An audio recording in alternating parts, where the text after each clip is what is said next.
Ta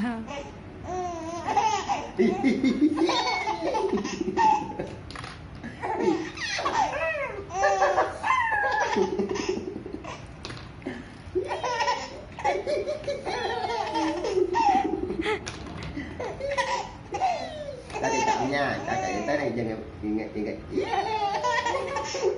nó dừng ngay đây nha, không khỏi là con nha. Bà ta nó dừng ngay đây nha.